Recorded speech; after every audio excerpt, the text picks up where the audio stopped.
Okay. Hi friends, అందరికీ బాగున్నారా friends? అందరికీ షలోమ్ అండి. భారతీ ఛానల్ చూస్తున్న వాళ్ళందరికీ షలోమ్. దేవుడు మనందరికీ సమాధానం కలగజేయను గాక. దేవుడు మనకు తోడుగా ఉండను గాక. ఆల్రెడీ ఆఫ్టర్నూన్ అయిపోయింది ఫ్రెండ్స్. నేను చర్చికి వెళ్ళొచ్చాను. మరి మీరు కూడా చర్చికి వెళ్ళొచ్చారా?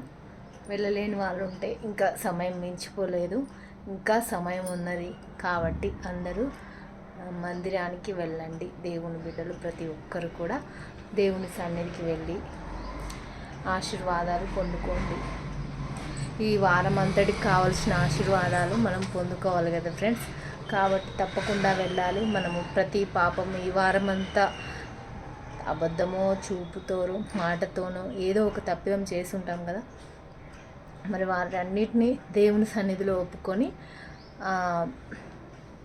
ప్రాయశ్చిత్తం చేసుకోవాలి. కాబట్టి ఆయన సన్నిధికి వెళ్ళాలి. ఆయన మాటలు మన హృదయంలో దాచుకోవడానికి ఆయన సన్నిధికి వెళ్ళాలి. మందిరానికి ఎందుకు వెళ్ళాలి అనే వాళ్ళు కూడా ఉన్నారు కదా ఫ్రెండ్స్. కాబట్టి నేను చెప్తున్నాను. సో సరే, ఈరోజు దేవుని వాగ్దానం చదివి వినిపిస్తాను ఫ్రెండ్స్. మాకు ఒక ఆశ్రయము నిచ్చుటకును కృప చూపించితివి. మళ్ళీ చదువుతున్నా ఫ్రెండ్స్. మాకు ఒక ఆశ్రయం నిచ్చుటకును కృప చూపించితివి. నాకు సరిగా చదవడం రాదు.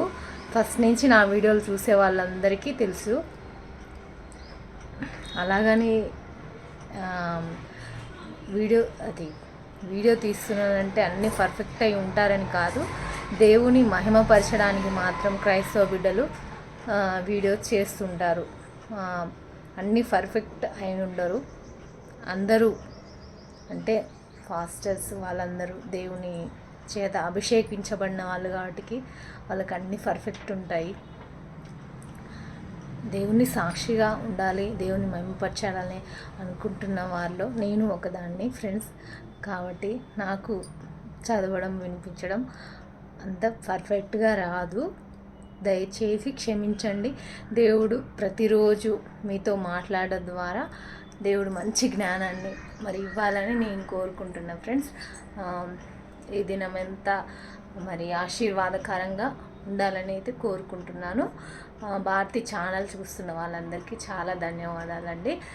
ప్రతిరోజు చూస్తున్న వాళ్ళకు చాలా కృతజ్ఞతలు చెల్లిస్తున్నాను. దేవుడు మీతో మాట్లాడాలని, దేవునికి సమయం ఇవ్వలేని వాళ్ళున్నా, దేవుని గురించి తెలియని వాళ్ళున్నా తెలుసుకోవాలని ఆశపడుతున్నాను ఫ్రెండ్స్. ఇంకా ఈరోజు బర్త్డేస్, సెలబ్రేషన్స్, ఈవెంట్స్కు, మ్యారేజ్ జరుపుకునే వాళ్ళకు అందరికీ యేసయ్య బ్లెస్సింగ్స్ అందచేయాలని అయితే నేను కోరుతున్నాను ఫ్రెండ్స్. మన సబ్స్క్రైబర్స్ని అందరినీ కూడా, మరి కొత్తగా వీడియో చూసే వాళ్ళందరినీ కూడా కోరుతున్నాను. అందరినీ బ్లెస్ చేయమని యేసయ్యని కోరుతున్నాను ఫ్రెండ్స్. మరి ఈరోజు జన్మించిన బిడ్డల కోసం కూడా మనం ప్రార్థన చేయబద్దులమై ఉన్నాం ఫ్రెండ్స్.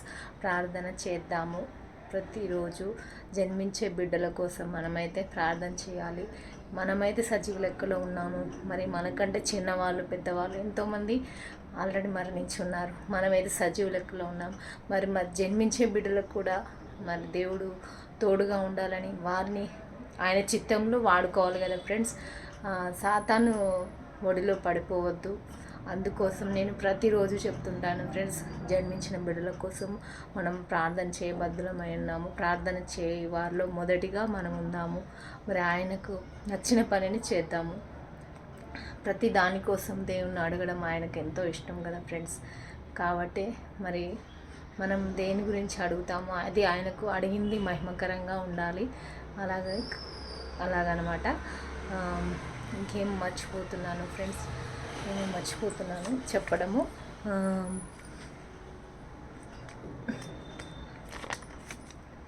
ఇంకేమో ఏదో చెప్పాలనుకున్నా ఫ్రెండ్స్ మీకు ఈరోజు. ఏమి చెప్పాలనుకున్నాను, ట్రే టాపిక్ గురించే, ట్రే టాపిక్లోనే చెప్పాలి అనుకున్నాను. ఈరోజు చెప్తాను ఫ్రెండ్స్. నేను జనరల్గా నాకు వచ్చిన మాటలతోనే చెప్పాలి అనుకున్నాను.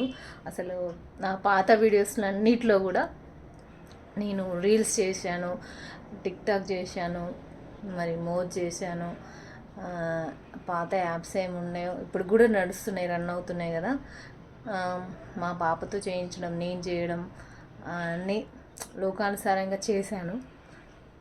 కానీ దేవుడు ఆయన పిలుపు మేరకు ఆయన సాక్షిగా వాడుకోవాలని, ఈ సమయంలో వాడుకోవాలని ఆయన నిర్ణయించుకున్నాడు. కాబట్టి మరలా నేను లోకంలో వాడబడితే అది మహిమ కాదు దేవుడికి. మరి ఆయన సన్నిధిలో వాడబడాలనేసి ఆయన నిర్ణయించాడు.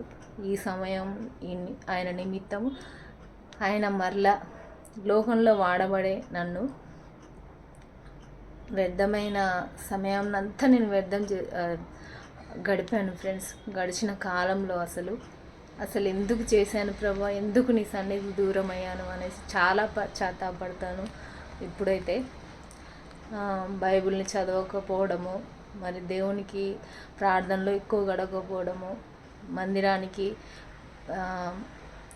నెగ్లెక్ట్గా వెళ్ళడము, ఇవన్నీ మీకు ఇప్పుడు చెప్తున్నాను. కానీ గడిచిన కాలంలో నాకు 35 ఇయర్స్, ఇప్పుడు 35 ఇయర్స్లో దేవుడు ఎంతో సమయాన్ని ఇచ్చాడు దేవుని మహిమపరచడానికి. కానీ ఆయనని మహిమపరచలేకపోయాను అధికంగా. క్రిస్టియన్ అంటే ఏదో క్రిస్టియన్ లెక్కలో ఉన్నాను అంతే. మందిరానికి వెళ్ళాలి, ప్రేయర్ చేయాలి అంతే ఉన్నాను. దేవుడి గురించి బాప్తిసం తీసుకున్నాను, కానీ ఇంతేలే, ఇంత వెళ్తే చాలు, ఇంత ప్రేయర్ చేస్తే చాలు అని అనుకునే వాళ్ళు చాలామంది ఉన్నారు కదా క్రైస్తవుల్లోనే. కానీ ఆయన నామాన్ని అనుభవించిన తర్వాత, నిజంగా మనతో దేవుడు మాట్లాడిన తర్వాత, ఆయన మనల్ని మన హృదయాన్ని దర్శించిన తర్వాత ఎలా ఉంటుందో అది మీరు ఎక్స్పీరియన్స్ అయితే కానీ తెలియదు ఫ్రెండ్స్. చాలా బాధ అనిపిస్తుంటుంది దేవునికి మనము సమయాన్ని ఇవ్వలేకపోయాము అనేసి. అలాగన అందుకనే మీకు సాక్ష్యం చెప్తున్నాను ఫ్రెండ్స్. ఇంతకుముందు రీల్స్ చేసేదాన్ని, సమయానికి మందిరానికి వెళ్ళేదాన్ని కాదు. ఇలాంటి వారు ఎవరైనా ఉంటే దయచేసి మరలా మీరు దేవుడు మీతో మాట్లాడుతున్నాడేమో. ప్రతి వీక్ మందిరానికి వెళ్తారు కదా, దేవుడు ఎప్పుడు గద్దిస్తున్నాడో, దేవుడు గద్దించిన ప్రతిసారి నన్ను కాదేమో అనుకొని నేను కూడా అలాగే అనుకున్నాను. కానీ దేవుడు బుద్ధి చెప్తే ఎలా ఉంటుందో అనుభవించాను ఫ్రెండ్స్. మరి అలాంటి పరిస్థితి ఎవరికి రావద్దు అని నేను కోరుకుంటూ ప్రతి దినము చెప్తున్నాను, యవ్వన బిడ్డలకు చెప్తున్నాను, ప్రతి ఒక్కరికి కూడా, చిన్నవారికైనా పెద్దవారికైనా అందరికీ చెప్తున్నాను ఫ్రెండ్స్. అందరూ మరి దేవునికి ఇచ్చే సమయాన్ని అస్సలు దొంగిలించకండి, దేవుని ముందు పెట్టండి. తర్వాతే మనకు రక్త సంబంధికులు, మన బంధువులు, దేవుణ్ణి ముందు పెడితే అందరూ కూడా మనతో ఉంటారు. మన అనారోగ్యంలోనూ, మన బాధలోను, మన సంతోషంలోనూ అందరూ కూడా మనతోనే ఉంటారు. దేవునితో లేనప్పుడు మనకు ఏది కూడా అయ్యో నా వల్ల కాదేమో, ఇంతేనేమో అని అనిపిస్తుంది. మరి దేవునితో ఉంటే, మనం దేవునితో గడిపితే చాలా ధైర్యం ఉంటుంది మనకు. ఏ స్థితిలో ఉన్నా మనము, ఆయన ఉన్నాడు మనకు, లోకరక్షకుడు, లోకాన్ని సృజించిన వాడు మన యేసయ్య. మరి మనకు అసాధ్యమైంది ఏముంది అనే ధైర్యం మనకు వస్తుంది ఫ్రెండ్స్. ఇప్పుడు నేను రెగ్యులర్గా వాక్యం మీతో వాగ్దానాన్ని మీతో పంచుకోబట్టి 4 months చేంజ్ అయి ఉండొచ్చు, కరెక్ట్గా తెలియదు నాకు. 4 monthsలో దేవుడు నేను అడగకముందే ఆయన ఎన్నో మేలులు చేసిండు. అవి నేను అడగకముందే కొన్ని మేలులను జరిపించిండు దేవుడు. ఎగ్జాంపుల్, నాకు అనుకోకుండా కార్ వెహికల్ కొనే స్థాయిని ఇచ్చిండు దేవుడు. అంటే ఇప్పుడు మా దగ్గర లేదు, మా నాన్న దగ్గర ఉంది, మా నాన్ననే తీసుకున్నాడు. అదైనా లేకుండా ఎంతోమంది బాధపడుతుంటారు కదా ఫ్రెండ్స్. మనకు కార్ని ఇచ్చాడు దేవుడు ఈ సంవత్సరంలో, అంటే గడిచిన 2024లో అన్నమాట. మళ్ళీ అనుకోకుండానే, ఎక్స్పెక్ట్ చేయకుండానే నా శాలరీ 2 times పెరిగే అవకాశం దేవుడు కల్పించాడు. మరి బాధ కూడా ఉంటుంది, బాధ మంచిదే. దేవుణ్ణి మనం మహిమపరచాలంటే బాధ తప్పకుండా చాలా మంచిది ఫ్రెండ్స్. ఇబ్బంది అన్న బాధ అన్న అది మనల్ని దేవునికి దగ్గర చేస్తుంది. దేవునికి ఉన్న మహిమను మనకు కనబరుస్తుంది. దేవుని మహిమపరిచే విధానాన్ని. బాధ వస్తే మనం ఇంతేనా, ఈ బాధని ఎందుకు పడాలి అనుకుంటాము, చాలామంది అయితే అనుకుంటాము. మరి ఆ బాధ మనల్ని ఏం చేస్తుంది, దేవునికి దగ్గర చేస్తుంది. దేవుడు బాధని మనకు అనుమతిస్తాడు. అనుగ్రహించడం అంటే కాదు, అనుమతి ఇచ్చినప్పుడు మనం దేవుని దగ్గరే ఉంటాం. మనకు మరి మన తల్లిదండ్రులు ఎలాగో మనం చిన్నప్పుడు వాళ్ళతోటే ఉంటాం. మా డాడీ అది కొనిస్తాడు, మా మమ్మీ ఇది కొనిస్తుంది అనేసి వాళ్ళతోటే ఉంటాం కదా చిన్నతనంలో. అలాగే మన యేసయ్య కూడా మన అది చేస్తాడు. ప్రభు ఇది నాకు ఇస్తాడు, నా ఆకలి తీరుస్తాడు అనే నమ్మకం అయితే మనకు ఉన్నది. కాబట్టి మనం యేసయ్యతో దగ్గరగా ఉంటాం. బాధ వచ్చినప్పుడు, దుఃఖం వచ్చినప్పుడు తప్పకుండా దగ్గరగా ఉంటాం కదా ఫ్రెండ్స్. అందులో మీరు ఎవరో ఉండొచ్చు, నేను ఆల్రెడీ ఉన్నాను ఫ్రెండ్స్. సరే, ఈ దినమంతా ఆశీర్వాదకరంగా ఉండాలనేసి నేను కోరుతున్నాను.